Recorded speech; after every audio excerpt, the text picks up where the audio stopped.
श्री सद्गुरु महाराज की जय। दुख दर्द भव के सब मिटे सतगुरु चरण नित से। ये दुख दर्द भव के सब मिटे सतगुरु चरण नित से। ये गुरु भक्ति बिन कछु ना बने। नेहि सकल संतन कही गुरु भक्ति बिन कछु ना बने। श्री सद्गुरु महाराज की जय। परमाराध्य सद्गुरु महाराज गुरुदेव महर्षि संत सेवी परमहंस जी महाराज रायपुर छत्तीसगढ़ के विशेष सत्संग प्रेमी महानुभावों, माता एवं बहनों, मैं प्रभु जी को भी याद करता हूँ।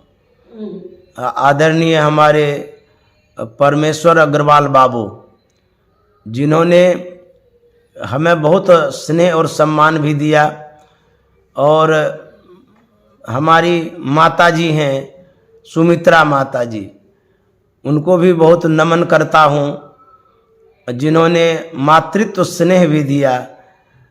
और हमारे बीच आदरणीय संजय बाबू हैं, उनका भी मैं सम्मान करता हूँ, जिन्होंने बड़ी सहजता और सहर्ष से मुझे याद किया। मैं सत्संग में आ गया, और गुरु भक्ति रीता दीदी जी भी उपस्थित हैं, उन्हें भी मैं सम्मान करता हूँ। और जो समस्त इनके सदस्य हैं उन्हें भी साधुवाद देता हूँ। सज्जनों, आज मैं रायपुर में हूँ, और आज 17 नवंबर 2023 ईस्वी है। मैं संजय बाबू के इस विचार को सराहता हूँ कि उन्होंने हमें याद किया। मैं कहाँ था, और संजय बाबू के कारण मैं रायपुर आ गया। तो बड़ा सराहनीय काम आदरणीय संजय बाबू ने किया है, और वह भी जो अवसर है, यह सत्संग कराने का जो कारण है, संजय बाबू के जो सुपुत्र हैं पीयूष बाबू का जो है विवाह होने वाला है, उसी शुभकामना के लिए इन्होंने बुलाया।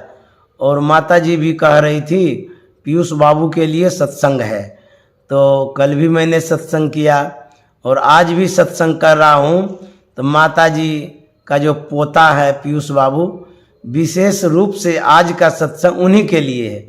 तो शुभ शुभ विवाह हो, और शुभ शुभ विवाह का कार्यक्रम संपन्न हो। अब विवाह के बाद भी उनका जीवन सुखमय हो, और गुरु महाराज की कृपा बनी रहे, इसी निमित्त यह सत्संग है। जैसा कि मैंने पीयूष बाबू को भी देखा है, उनका स्वभाव बड़ा सरल है और सहज भी है।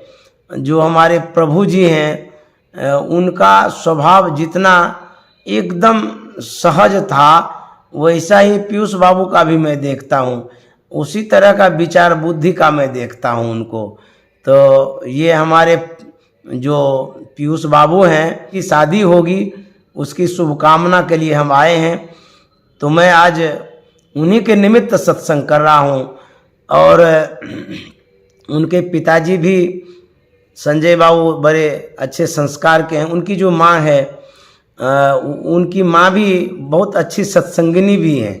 तो इस तरह से ये जो परिवार है, बड़े सत्संग प्रेमी भी हैं। तो यदि आप गुरु को याद करते हैं, गुरु के कहे अनुसार चलते हैं, तो कहते हैं कि आज्ञा सम न सुसाहिब सेवा। आप जो आज्ञा का पालन करते हैं, जैसे संजय बाबू ने सत्संग करवाया, यह गुरु की आज्ञा है कि सत्संग नित और ध्यान नित रहिए करत संलग्न हो। व्यभिचार, चोरी, नशा, हिंसा, झूठ तजना चाहिए। ये जो सत्संग की आज्ञा गुरु महाराज की है, रोज सत्संग करने की, उसी आज्ञा का पालन हमारे संजय बाबू ने किया। बीच में भी याद किया करते हैं, बुलाने की इच्छा होती है, लेकिन समयाभाव के कारण कहीं कहीं मेरा प्रोग्राम होता है तो नहीं भी आ पाता हूँ। और जो अवसर आया है इसमें आना भी जरूरी था। बड़ी खुशी की बात है, विवाह का कार्यक्रम है, क्योंकि बार बार तो नहीं होता है। विवाह जीवन में एक बार होता है, एक बार कार्यक्रम होता है विवाह का। तो इसी खुशी के कारण मैं यहाँ आया। तो जब गुरु की आज्ञा का आप पालन करते हैं तो आपका जीवन धन्य धन्य हो जाता है, क्योंकि संतों ने कहा है, पितसु माता सौगुना, सुत को राखे प्यार, मन से ती सेवन करे तनसु डांट अरुगार। माता से हरि सौगुना, जिनसे सौ गुरुदेव, प्यार करे अवगुण हरे चरण दास सुखदेव। कहते हैं कि माता पिता जो होता है, तो माँ की सेवा आप करते हैं तो माँ की आज्ञा का पालन करते हैं। तो इस तरह से सेवा का प्रकार है, सेवा का क्रम है, जिस क्रम से हम लोग आगे बढ़ते हैं।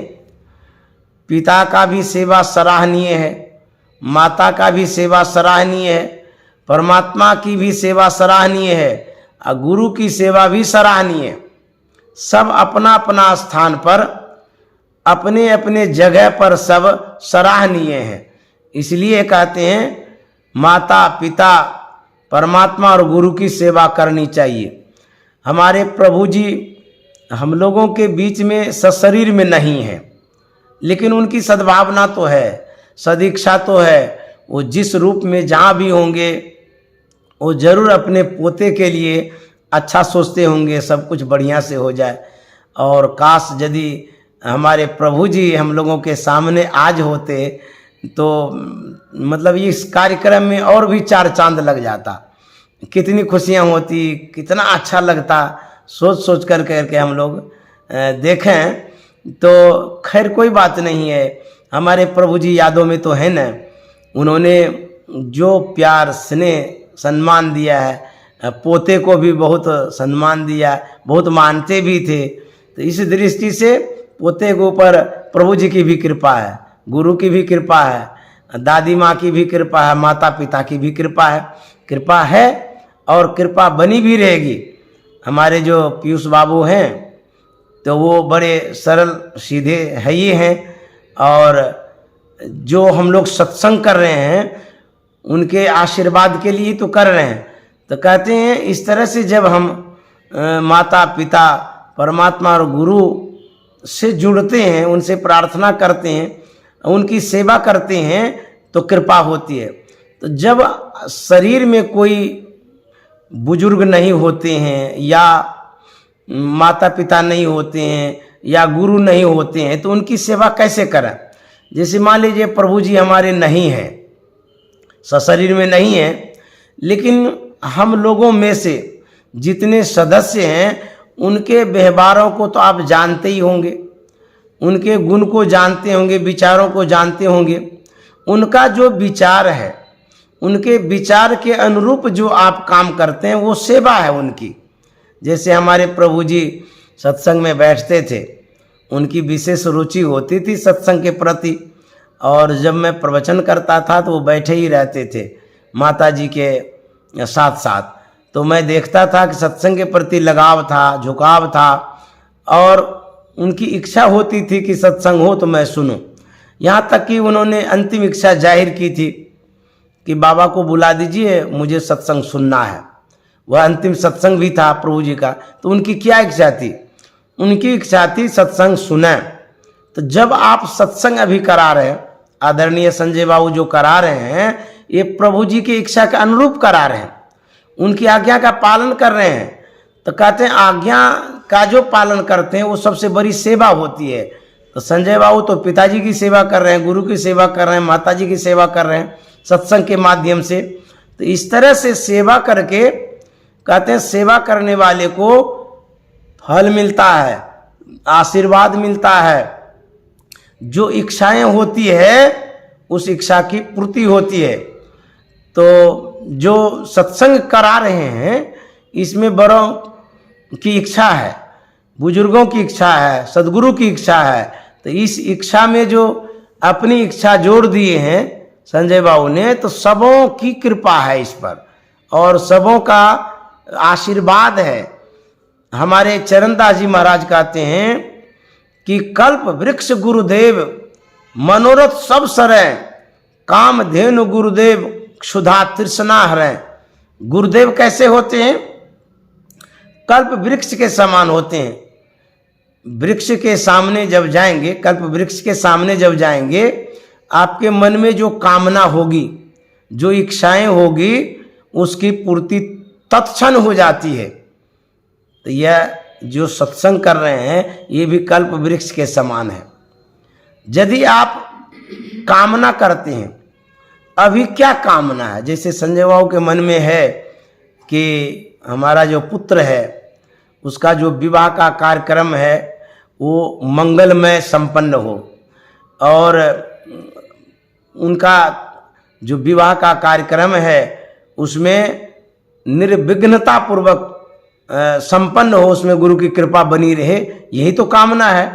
तो यह जो मन में कामना है, आप जो सत्संग करा रहे हैं, सत्संग कल्प वृक्ष के समान है, उस कामना की पूर्ति होगी।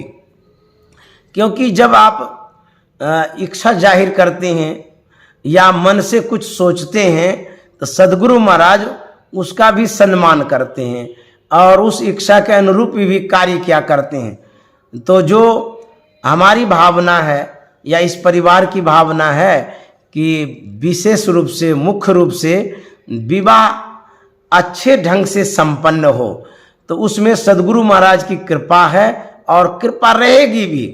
क्योंकि जब उनको याद करते हैं सद्गुरु महाराज को, वो सूक्ष्म रूप से आते हैं और आपके यज्ञ को सफल बना जाते हैं। तो आपकी भावनाओं के अनुरूप सद्गुरु महाराज सूक्ष्म रूप से रहेंगे और कार्यक्रम को संपन्न कराएंगे। यह सद्गुरु का उत्तरदायित्व भी है, क्योंकि जिनसे जो जुड़े रहते हैं हेल्प उन्हीं से वो चाहते हैं। तो हम लोग सद्गुरु महाराज से हेल्प चाहते हैं। क्यों चाहते हैं? क्योंकि सद्गुरु महाराज कैसे हैं? मंगल मूर्ति सद्गुरु मिलवै सर्वाधार, मंगलमय मंगल करण भिनवो बारंबार। सद्गुरु महाराज तो मंगल की मूर्ति हैं। हम लोग विवाह में पंडित के द्वारा सुनते हैं मंगलम गरुड़ध्वज मंगलाय तनोहरि मंगलम पुंडरीकाक्ष, ये सब पढ़ते हैं पंडित जी, तो हम लोग सुना करते हैं। अर्थात कहने का मतलब ये है विवाह मंगलमय हो, विवाह का कार्यक्रम मंगलमय हो, जो वातावरण है सबका मन खुश रहे, मंगलमय रहे, यही तो प्रार्थना है प्रभु से, परमात्मा से। और कहते हैं सद्गुरु महाराज को यदि आप याद करते हैं तो कहते हैं मंगल की वो मूर्ति है, साक्षात मंगल। यह मंगल जो है सद्गुरु महाराज करते हैं, क्योंकि मंगल मूर्ति सद्गुरु मिलवै सर्वाधार, मंगलमय मंगल करण बिनवो बारंबार। मंगलमय मंगल करते हैं। और सत्संग जो है वो क्या है? हमारे गोस्वामी तुलसीदास जी महाराज ने लिखा है मुद मंगलमय संत समाजू। अब देखिए गोस्वामी जी कितना अच्छा कहते हैं, ये जो सत्संग है मुद, मुद में होता है खुशी, अब मंगल में जो शुभ चाहते हैं। आप कोई भी काम करते तो मंगल चाहते हैं, जीवन में शुभ चाहते हैं, अच्छा चाहते हैं ना। तो गोस्वामी जी कहते हैं आप खुशी चाहते हैं, मंगल चाहते हैं, शुभ चाहते हैं किसी भी कार्यक्रम में, अब बिना कार्यक्रम का भी चाहते हैं, तो कहते हैं उसका जो जड़ है, मूल है, अवलंब आधार क्या है? कहते हैं संत समागम। मुद मंगलमय संत समाजू, ये जो संत समाज है, जो सत्संग है, इसी से तो मंगल होता है। तो आज हम लोग विवाह के पूर्व ही कार्यक्रम रखे हैं सत्संग का। इस कार्यक्रम के द्वारा आपके कार्यक्रम में खुशियां आएगी, आपका कार्यक्रम मंगलमय होगा, इस कार्यक्रम से शुभकामना आएगी। क्यों? गोस्वामी जी ही कह रहे हैं ये जो संत समागम है, जो सत्संग आप करते हैं, इससे खुशी और मंगल होता है। खुशियां भी आएगी, मंगल भी आएगा। मुद मंगल में संत समाजू, जो जग जंगम तीर्थ राजू। ये कैसा तीर्थ है? कहते चलता फिरता तीर्थराज है। आप तीर्थों में जाएंगे, धामों में जाएंगे, वहाँ से आप आशीष लेंगे, आशीर्वाद लेंगे। लेकिन संत महात्मा कहते हैं, रामचरितमानस साक्षी है, गोस्वामी जी उनके कर्ता धर्ता है। वो क्या कहते हैं? खुशी और मंगल तो सत्संग से होता है। मंगलमय मंगल करना चाहते हैं, सत्संग के माध्यम से होता है। इस तरह से गोस्वामी जी कहते हैं सब ही सुलभ। जो सत्संग है उसके लिए गोस्वामी जी कहते हैं सब ही सुलभ। ये नहीं है कि आपके लिए सुलभ है, दूसरे के लिए दुर्लभ है। हम जो कह रहे हैं ध्यान से सुनिएगा। गोस्वामी जी कहता सब ही सुलभ, ये सत्संग सबके लिए सुलभ है। सब दिन, सब देशा, ये नहीं कि एक दिन के लिए, सब दिन के लिए सत्संग सुलभ है। और यह नहीं खाली भारत के लिए सुलभ है, सब देश के लिए सुलभ है। लेकिन लगा दिए गोस्वामी जी, क्या लेकिन लगा दिए हैं? यह सत्संग सबके लिए सुलभ है, सब दिन सुलभ है और सब देशवासियों के लिए सुलभ है। लेकिन क्या लगा दिए? तो गोस्वामी तुलसीदास जी महाराज कहते हैं सेवत सादर समन कलेसा। गोस्वामी तुलसीदास जी महाराज कहते हैं सुलभ तो है, लेकिन उनके लिए सुलभ है जिनके अंदर में सेवा भावना है, जो खुशी पूर्वक सत्संग कराना चाहते हैं, फॉर्मेलिटी के लिए नहीं, जिनके हृदय में सद्भावना है, सेवा भावना है। सेवत मन सेवा होता है। सेवा भावना से जो कराना चाहते हैं, सच्चे हृदय से कराना चाहते हैं, जो सत्संग के महत्व को समझते हैं, जिनके हृदय में सत्संग का स्थान है, कहते सेवत। और दूसरे शब्दों में कहते सादर। दो शब्द लगा दिए हैं। जैसे साधु महात्मा आते हैं तो आप लोग सेवा करते हैं, खिलाते पिलाते हैं, घर में भी रखते हैं, दान दक्षिणा भी करते हैं, कपड़ा भी देते हैं, रुपया भी देते हैं, फल फूल भी देते हैं। इसको कहते हैं सेवत। सेवत मतलब सेवा करना। सेवा यदि आप करते हैं तो यह जो सत्संग है कितना कारगर होता है सेवा करने से। सेवा करने से और आदर सहित। गोस्वामी जी दूसरे शब्दों में कहते सेवत सादर। सादर का मतलब होता है आदर सहित। ये नहीं कि फॉर्मेलिटी की सेवा कर रहे हैं, आपके हृदय में सद्भावना है। जैसे माता जी के मन में कितनी सद्भावना है। माता जी जब भी भोजन का समय होता है तो इस अवस्था में भी बैठ करके खिलाती है। मुझे अच्छा भी लगता है कि माता जी हैं, कितना सम्मान देते हैं। इसको कहते हैं सेवा करना सच्चे हृदय से। सच्चे हृदय से साधु की सेवा करते हैं, सच्चे हृदय से आप सत्संग की सेवा करते हैं। सेवत सेवा करना, सादर आदर सहित आप सम्मान भी दे रहे हैं सत्संग का, और इतना आदर देते हैं कि काम छोड़ करके आप सत्संग में बैठे हैं, व्यवस्था करते हैं। उसके बाद आपके मन में भावना थी या संजय बाबू के मन में भावना थी तभी तो बुलाए हैं। इसको कहते हैं सादर, आदर करना। मतलब सत्संग का आदर, महात्मा का आदर, सदगुरु का जो आप आदर करते हैं, इससे होता क्या है? कहते हैं सेवत सादर समन कलेसा। आप जो इच्छा रखे हुए हैं उसकी पूर्ति होगी। कोई भी विघ्न बाधाएं इनके किसी कारणवश आने वाला होगा तो कहते हैं वो समन हो जाएगा। समन का मतलब वो कट जाएगा, समाप्त हो जाएगा। जैसे गुरुदेव महर्षि संत सेवी परमहंस जी महाराज पर एक बार कौवा झपट्टा मारा था, वो काल था। तो गुरु महाराज के पास छड़ी थी और जैसे झपट्टा मारा, छड़ी से ऐसे उठा करके कहते भाग, अभी तो मेरे सामने आ सकता है। तो काल था, उसको भगा दिए। तो सदगुरु महाराज साक्षात थे तो काल को भगा दिए। लेकिन गोस्वामी तुलसीदास जी महाराज कहते हैं यदि आप सत्संग करेंगे, साधु सेवा करेंगे, आदर के साथ करेंगे, कहते हैं जो क्लेश है, क्लेश में दुख कष्ट संकट आपदा विपदा, ये जो है इस सत्संग के कारण वो कट जाएगा, भगा देंगे उसको, दुख आने ही नहीं देंगे। मैंने कभी कहा था, माता जी के सामने ही कहा था कि जो सत्संग है यह एक आवरण है। जैसे कि आप चार दीवारी लगा देते हैं तो आप सुरक्षित रहते हैं, कोई आपको विघ्न बाधा नहीं होता है, चार दीवारी होने से चोर बदमाश कोई नहीं आ सकता है। ठीक उसी तरह से यदि आप सत्संग करते हैं या सत्संग कराते हैं, इस सत्संग रूपी चार दीवारी के अंदर रहते हैं, इस शब्द का घेरा है। इससे क्या होता है, आप के पास यदि कुछ खटका आने वाला भी होगा वो इस घेरे को लांघ नहीं सकेगा। जैसे लक्ष्मण जी ने माता सीता को लक्ष्मण रेखा से घेर दिया था, तो उनको कह दिया गया था कि इसको खाली लांघिएगा नहीं, पार नहीं होइएगा। उसके बाद किसी की मजाल नहीं है कि इस लक्ष्मण रेखा को कोई लांघ दे, लेकिन सीता माता ने लांघ दिया किसी कारण से। यह जो सत्संग करते हैं ये भी एक लक्ष्मण रेखा है। आपकी बाधाएं कटती है, आपदाएं कटती हैं, सुख शांति आता है। यह एक लक्ष्मण रेखा के समान है। गुरु का जो ज्ञान है, जो सत्संग है, ये भी रेखाएं हैं। तो गुरु महाराज क्या कहते हैं, इसी रेखा के अंदर रहो, अर्थात ये सेवा करते रहो, सत्संग करते रहो, साधु महात्मा को बुला करके सम्मान करते रहो। तो कहता है ये जो इस लक्ष्मण रेखा आप रख दिए, आपके भावनाओं विचारों में घर में जो आ गया, अब आपका जो यज्ञ है वह यज्ञ एकदम संपन्न होगा, क्योंकि इन शब्दों के साथ जो टोटका है वो नहीं आता है। इन शब्दों के साथ आपदाएं नहीं आती है, विपदाएं नहीं आती है। ये गुरु का लक्ष्मण रेखा है ना, इसीलिए हम लोग कहते हैं कि शुभ होगा, मंगल होगा, क्योंकि काम ही वैसा मंगल वाला कर रहे हैं।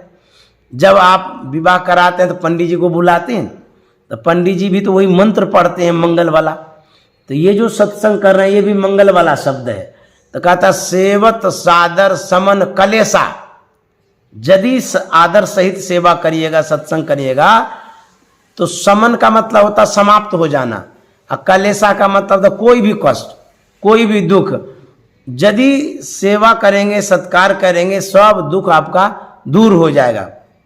कबीर साहब ने भी कहा है, करु सत्संग भरम ग्रह टूटे, करु सत्संग भरम ग्रह टूटे, भरम ग्रह टूटे, भरम ग्रह टूटे, करु सत्संग भरम ग्रह टूटे। और क्या होता है ये समझिए, आशीर्वाद स्वरूप कबीर साहब कह रहे हैं। कबीर साहब के द्वारा मैं पीयूष बाबू के विवाह के लिए आशीर्वाद दिलाता हूँ।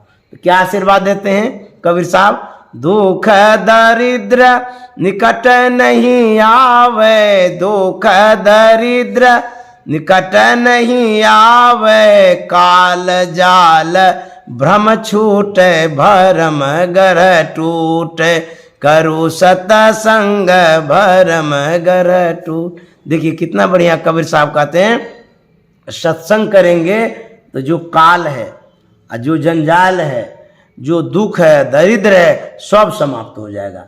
ये आशीर्वाद है, संतों का आशीर्वाद है, और सत्संग के तरफ से शुभ कामना है। जैसे आप लोग माँ बाप हैं, दादा दादी हैं, दीदी फुआ हैं, आशीर्वाद देते हैं ना, तो सब परिवार का भी आशीर्वाद होता है, और सत्संग जो करा रहे हैं संतों का भी आशीर्वाद है। तो संत का ये आशीर्वाद है जो हम लोग कर रहे हैं। इस तरह से सत्संग करने से शुभकामना आशीर्वाद होता है। मैं पीयूष बाबू के लिए अपनी ओर से भी शुभकामना मंगल कामना करता हूँ, और संत महात्माओं के तरफ से भी, गुरु के तरफ से, संत के तरफ से, साधु के तरफ से भी शुभकामना करता हूँ। जो यज्ञ है, विवाह का यज्ञ है, वह यज्ञ एकदम निर्विघ्न संपन्न हो, खुशी खुशी हो, प्रसन्नता पूर्वक हो। जितना भी कार्यक्रम है कहीं भी कोई बाधाएं नहीं हो, यही शुभकामना और मंगल कामना करते हैं। जो हमारे मुख्य यज्ञ करता हैं संजय बाबू हमारे इस यज्ञ के, अर्थात अपने पुत्र के विवाह के मुख्य यज्ञ करता है। तो मैं गुरु महाराज से ये भी प्रार्थना करता हूँ, तो जो यज्ञ करता है संजय बाबू, इनके अंदर में भी श्रद्धा भक्ति है, सेवा भावना है, और कॉन्फिडेंस बढ़े, हिम्मत बढ़े, कहीं घबराने की बातें न आवे, और सब तरह से इनके द्वारा बढ़िया से यज्ञ संपन्न हो। क्योंकि प्रभु जी के बाद यह बेटा का विवाह जो कर रहे हैं, ये पहला उत्तरदायित्व इनके ऊपर आया है, संजय बाबू के ऊपर। तो खूब बढ़िया से संपन्न हो, यह मैं शुभकामना और मंगल कामना करता हूँ। गुरु महाराज की खूब कृपा हो। श्री सद्गुरु महाराज की जय।